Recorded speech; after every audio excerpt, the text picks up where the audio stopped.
मुद्दा है। लड़के भी परेशान कि उनको नौकरी नहीं मिल रही, लड़कियां भी परेशान कि उनको अगर नौकरी मिल भी जा रही है तो उनकी सुरक्षा नहीं है। वॉशरूम की सबसे बड़ी प्रॉब्लम, उनकी सिक्योरिटी सबसे बड़ा प्रॉब्लम। आप पीछे दिनों देखे होंगे कि बहुत सारी लड़कियां जो बीपीएससी क्वालिफाई करी थी 64th बैच का या 65th बैच का जो भी हो, जिनको सीओ या कुछ भी बनाया गया था छोटे बड़े पद पर, कई सारी लड़कियों ने रिजाइन कर दिया ड्यू टू वॉशरूम और अपनी सिक्योरिटी। है कि शराब बंद है, बात सही है, शराब बंदी है बिहार में, लेकिन शराब हर जगह है।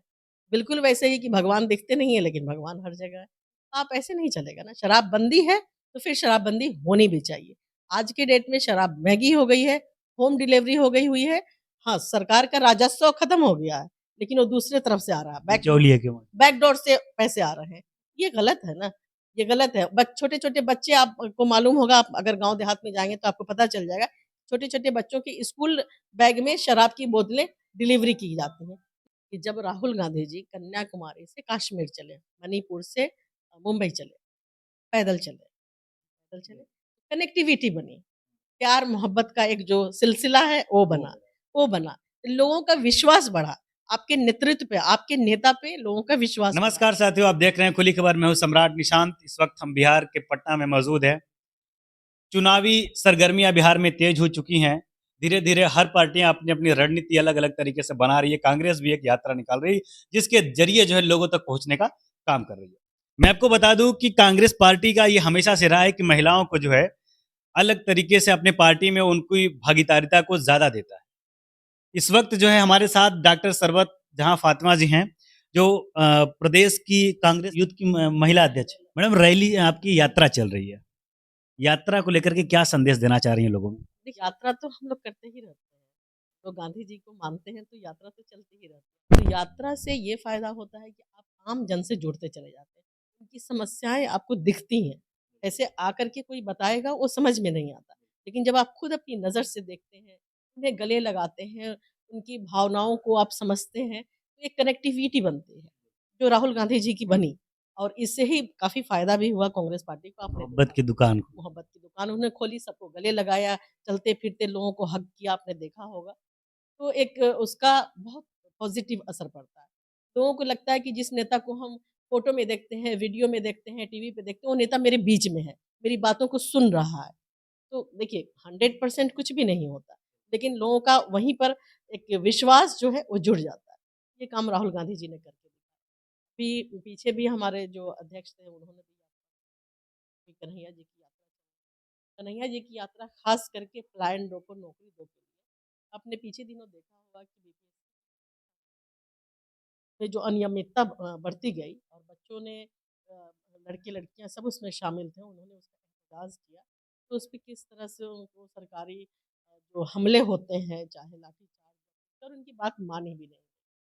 इसी तरह से आप टीचर का एग्जाम देखें या मेन कोई चीज भी है ये यात्रा जो है, पलायन रोको और रोजगार। नौकरी दो, वही आपको हम बता रहे हैं कि यहाँ एग्जाम सारे होते हैं, लेकिन वो कभी पेपर लीक होता है, कभी अनियमितता हो जाती है, तो बच्चे जाएँगे कहाँ? इतनी बड़ी आबादी है, यूथ स्टेट है ये, बल्कि यूथ कंट्री है लेकिन यूथ स्टेट है ये, तो बच्चे कहीं न कहीं बाहर जाते हैं, बाहर एजुकेशन लेते हैं, बाहर में नौकरी करते हैं। तो ये पलायन है ना, एक दर्द है, जब उनको पर्व त्योहार में अपने घर आना होता है तो महँगे टिकट लेने होते हैं, अगर फ्लाइट से आना है तो आपको आसमान छूता हुआ टिकट होता है, ट्रेन में आना है तो टिकट नहीं मिलता, भेड़-बकरी की तरह आबादी, तो ये दंश बिहार क्यों झेले? ये दंश वो बच्चे जो हमारे पढ़ लिख करके बड़े होते हैं बिहार में, वो यहीं क्यों नहीं नौकरी कर सकते? आपने देखा होगा कि 35% रिज़र्वेशन दिया हुआ है बिहार सरकार ने लड़कियों को, दिया हुआ, बात सही है, लेकिन उसमें डोमिसाइल नहीं है। एक तो बाहर की लड़कियाँ भी उसका फ़ायदा उठाती हैं और अच्छी बात है, चलो ठीक है, थोड़ा-सा हमें परेशानी होती है। लेकिन वर्क प्लेस पे उनके सुविधा क्या देती? वॉशरूम की सबसे बड़ी प्रॉब्लम, उनकी सिक्योरिटी सबसे बड़ा प्रॉब्लम। आप पीछे दिनों देखे होंगे कि बहुत सारी लड़कियाँ जो बीपीएससी क्वालिफ़ाई करी थी, 64th बैच का या 65th बैच का जो भी हो, जिनको सीओ या कुछ भी बनाया गया था छोटे बड़े पद पर, कई सारी लड़कियों ने रिज़ाइन कर दिया, ड्यू टू वॉशरूम और अपनी सिक्योरिटी को भेज देते हैं इंटीरियर में। बीपीएससी में भी ऐसे। बीपीएससी बिहार में जो लड़कियाँ क्वालिफ़ाई, उसी तरह से पुलिस भर्ती में भी कई सारी पुलिसकर्मी बेचारी या तो रिज़ाइन कर दिया, एक आध का तो सुनने को मिला कि उन्होंने सुसाइड भी किया। आखिर क्यों? ये नीतीश कुमार जी जब बड़ी-बड़ी बातें करते हैं, आप नौकरी देते हैं तो उनकी सुरक्षा कौन करेगा? सुरक्षा भी तो तो लैंड ऑर्डर लड़के बहुत बड़ा भी परेशान कि उनको नौकरी नहीं मिल रही, लड़कियाँ भी परेशान कि उनको अगर नौकरी मिल भी जा रही है तो उनकी सुरक्षा नहीं है। ऑर्डर और आपकी जो एग्ज़ामिनेशन की अनियमितता है, इन्हीं सब को लेकर के हमारी ये यात्रा चल रही है, जिसमें यूथ कांग्रेस, एनएसयूआई और हम सब अपना हिस्सा अपना सबकी सहभागिता है, जिसको जहाँ मौका मिल रहा है, हम लोग जॉइन कर रहे हैं। मैडम, ये चुनाव इस बार क्या लग रहा है कि जिस तरीके से आप लोग रणनीति बना रही हैं, सफलता का कितना अनुमान लग रहा है आप लोगों को? क्योंकि आपसे आरजेडी से और आपकी गठबंधन है, ये तो तय है। हाँ, इसमें देखिए भी कुछ संशय नहीं, तो नहीं, नहीं? नहीं, नहीं तय होने के बाद इंडिया गठबंधन तो है, इंडिया ब्लॉक गठबंधन है, केंद्र में हम लोग सब साथ में हैं, उसी हिसाब से बिहार में अभी तक चल नहीं, रहे हैं। कहीं ऐसा तो नहीं कोई अंदरूनी मामला चल अब रहा आपको हम बता रहे हैं। अंदरूनी क्या होगा, नहीं होगा, ये हम अधिकृत नहीं है कहने के लिए और ये जल्दबाज़ी भी होगा। जैसे-जैसे चुनाव नज़दीक आएगा तो ये दिल्ली में बैठ कर के हमारे बड़े नेता फैसला करेंगे, जो भी फैसला होगा हम लोगों के लिए मान्य होगा। लेकिन तैयारी तो आपको अपनी करनी है ना, हम अगर तैयार रहेंगे तभी तो हम अपने अलायंस को भी सपोर्ट कर पाएँगे ना, तभी तो हम अपने अलायंस को भी सपोर्ट कर पाएँगे क्योंकि हम हमको यहाँ पे इस बार जो लोगों की मनोभावना है, जो अभी 20 साल की नीतीश कुमार जी की सरकार है, उससे लोग तंग आ चुके हैं। एनडीए की सरकार से लोग आजिज़ आ चुके हुए हैं, तो उनको बदलाव चाहिए। बदलाव के लिए सिर्फ़ हम अपनी ही सीट के लिए नहीं, अगर हमारा अलायंस कंटिन्यू रहता है या जो भी होता है, तो हम उनको भी तो मदद कर पाएँगे ना, अगर हमारा बूथ लेवल तक कमिटी मज़बूत रहेगा। इसलिए कांग्रेस पार्टी पूरे एक्शन में है और हम लोग भी आज से ही नहीं, हम लोग पीछे डेढ़ 2 साल से पूरे एक्शन में चूँकि 1 साल पहले ही तो पार्लियामेंट इलेक्शन हुआ है।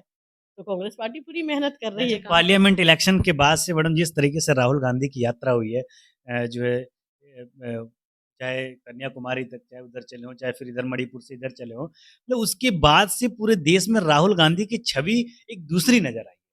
उससे आप लोगों के बिहार में क्या फ़ायदा होने वाला है? हमने आपसे क्या जब राहुल गांधी जी कन्याकुमारी से कश्मीर चले, मणिपुर से मुंबई चले, पैदल चले, पैदल चले, कनेक्टिविटी बनी, प्यार-मोहब्बत का एक जो सिलसिला है वो बना। लोगों का विश्वास बढ़ा, आपके नेतृत्व पे, आपके नेता पे लोगों का विश्वास बढ़ा। नेचुरली फ़ायदा हुआ, तभी तो पार्लियामेंट में हमें इतनी शानदार कामयाबी मिली और लगभग स्टेट्स में जहाँ भी हम मज़बूती से लड़ रहे हैं, आप तेलंगाना में देखिए हमारी सरकार आई, कर्नाटका में देखिए ड्यू टू राहुल जी की पदयात्रा, कर्नाटका में हमारी सरकार आई, हिमाचल में मेरी सरकार आई। ठीक है, बहुत जगह तो बीजेपी अभी जो चाहती है वही करती है, इनका तो जानते ही हैं आप कि बेईमानी से ये चलती हुई सरकार को तोड़ लेते हैं। बिहार में क्या किया इन्होंने? चलती हुई, चुनी हुई सरकार को इन्होंने डरा-धमका करके तोड़ लिया। ये इनका अपना चलता रहता है, इन सब चीज़ों से लोग परेशान हो गए। क्योंकि आम जन जो है इन सब चीज़ों को देखता है। आम जन को क्या चाहिए होता है? तरक्की चाहिए होता है, उनको अपने बेटा के लिए नौकरी चाहिए होता है, उनको अपनी बेटी के लिए मज़बूती चाहिए होती है, सिक्योरिटी चाहिए होती है। उनको खुद का अपना बुढ़ापा भी देखना होता है। इन सब चीज़ों में बिहार फ़ेल है। पिछले 20 साल से एकदम उदासीन ये सरकार अब उदासीन हो गई हुई है। नीतीश कुमार जी जिस तरह से दबाव में चल रहे हैं, बीजेपी के नीतीश कुमार जी का जैसे लगता हो कि अपना सेंस काम नहीं कर रहा हो, क्या वजह है? ये जाँच का विषय है। जब से वो बीजेपी के साथ आए हैं, उनका कहीं न कहीं लगता है कि हेल्थ इश्यू भी हो गया हुआ है। इन सब चीज़ों से बिहार जूझ रहा है, तो बिहार इस बार बदलाव चाहता है। हमें लगता है कि शानदार कामयाबी के साथ बिहार इस बार बदलाव करेगा। मैडम, अंतिम सवाल, आप महिला प्रदेश अध्यक्ष हैं और आप ही के विधायिका ने से अभी हमने जब बात किया तो उन्होंने शराबबंदी को जो है कह सकते हैं कि उन्होंने कहा कि शराबबंदी तो है, लेकिन जो है इससे लोग मौतें भी हो रही हैं, तो हम सरकार से कहना चाहें कि शराबबंदी को बंद करें, बल्कि शराब को खोला जाए, ठेका खोला जाए। तो ये शराब को बढ़ावा देना आपकी विधायिका का ऐसा बयान मेरे कैसा? विधायिका के कहने का वो सेंस नहीं था, उसको आप दूसरी तरह से नहीं लीजिए। है कि उनकी शराब शराब बंद है, बात सही है, शराबबंदी है बिहार में, लेकिन शराब हर जगह है। बिल्कुल वैसे ही कि भगवान दिखते नहीं है, लेकिन भगवान हर जगह है। आप ऐसे नहीं चलेगा ना, शराबबंदी है, तो फिर शराबबंदी होनी भी चाहिए। आज के डेट में शराब महँगी हो गई है, होम डिलीवरी हो गई हुई है। हाँ, सरकार का राजस्व खत्म हो गया है, लेकिन वो दूसरे तरफ से आ रहा है, बिचौलिए के वहाँ? बैकडोर से पैसे आ रहे हैं। ये गलत है ना, ये गलत है। छोटे-छोटे बच्चे आपको मालूम होगा आप अगर गाँव देहात में जाएँगे तो आपको पता चल जाएगा। छोटे-छोटे बच्चों के स्कूल बैग में शराब की बोतलें डिलीवरी की जाती हैं। ये क्या है? वो बच्चों को जो जिस बच्चे को पता नहीं था कि शराब क्या होता है, उसको ये पता है कि वो शराब बेच रहा है। अभी ज़हरीली शराब से जो मौत की बात होती है, वो महँगी मिलने लगी है जो गरीब लोग मतलब दलित समाज ख़ास करके अभी होली के टाइम में भी हुआ पीछे आप छपरा सिवान में भी देखे होंगे कि 150-200 लोगों की मौत हुई थी। सरकार इस मौत को मानती नहीं है, लेकिन होती है मौत। इसलिए विधायिका का ये कहना था कि आप शराबबंदी दिखा रहे हो, बट उसपे कोई नकेल नहीं आपका चढ़ रहा। उससे अच्छा आप खोल दो। सही है कि राजस्व भी आपका आएगा और ये भी होगा, लेकिन कंट्रोल तो कीजिए। अगर आप शराबबंदी किए हैं, तो आप कंट्रोल कीजिए। थाने में इतनी-इतनी शराब की बोतलें जब्त की जाती हैं और आप रिपोर्ट में कहते हो कि चूहा पी गया। ये मतलब क्या मज़ाक बना रखा हुआ है? तो कोई भी काम अगर आप करते हैं, तो उसको मज़बूती के साथ कीजिए, दृढ़ संकल्प के साथ कीजिए ताकि लोगों को फ़ायदा हो, ना कि उसका नुकसान और खामियाज़ा आम लोगों को भुगतना पड़े। बात करने के लिए बहुत-बहुत थैंक यू। चलिए देखिए, इस बिहार की राजनीति को हम आपको पूरा समझाने का प्रयास करेंगे और जब तक बिहार का चुनाव होगा, हम लगातार आपको अपडेट देते रहेंगे। खैर इस वक़्त इस वीडियो में बस इतना ही, मिलेंगे किसी नेक्स्ट वीडियो में नए खबर के साथ।